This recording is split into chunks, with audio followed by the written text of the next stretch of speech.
Je m'appelle David Saint-Jacques, je suis astronaute avec l'Agence spatiale canadienne. Je suis né à Québec et j'ai grandi à Montréal, une famille où j'avais 2 petits frères. Mes parents étaient des intellectuels. Mon père était professeur de physique et ma mère enseignait l'histoire et la littérature. Donc, j'étais dans une famille où on a toujours encouragé l'apprentissage, la lecture, la découverte, le voyage, beaucoup de voyages en famille. J'ai pratiquement grandi dans un camping-car pendant tous ces voyages qu'on faisait l'été ensemble. Quand j'étais petit garçon, un jour, j'ai vu des photos de la Terre prises à partir de la Lune. Et ça m'a vraiment impressionné que quelqu'un devait être sur la Lune pour prendre cette photo-là. Ça m'a comme fait réaliser qu'il est possible de vivre l'aventure de nos jours. Et c'est resté un peu dans ma vie comme une trame de fond qui m'a motivé à rester en forme, aller à l'université, apprendre des langues, voyager, toujours essayer de comprendre un peu plus l'univers dans lequel je vis. J'ai débuté mes études comme ingénieur, comme mon père et mon grand-père, et j'ai travaillé comme ingénieur quelques années. Après, j'ai fait un doctorat en astrophysique. J'ai travaillé longtemps comme astronome. J'ai eu la chance de visiter les observatoires dans tous ces endroits incroyables où des équipes internationales se concentrent à essayer de comprendre l'univers. C'est vraiment une des belles créations de l'esprit humain, cette compréhension de l'univers à l'extérieur de la Terre. Et de fil en aiguille, j'ai continué mes études et je suis devenu médecin.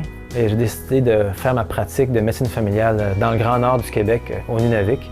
Et j'étais attiré par le côté humain de l'expérience comme médecin, le désir de découvrir une autre culture.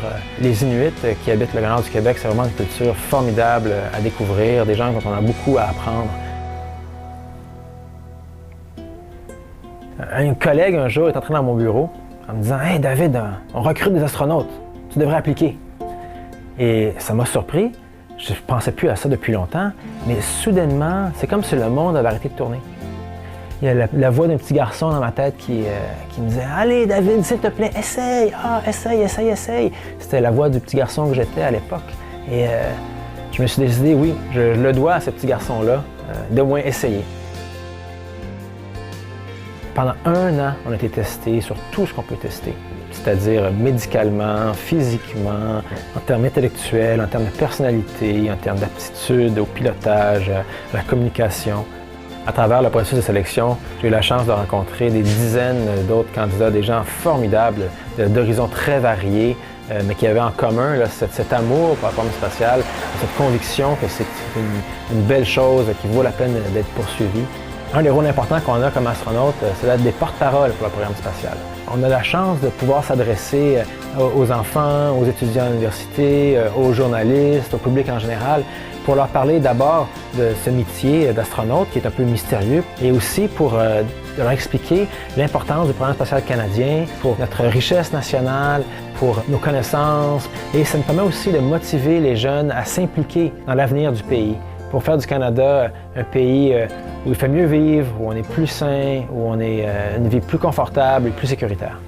New DDCU to the Cedar Cart. Copy. So that is secured by an adjustable on the Zenith handrail of the Cedar Cart.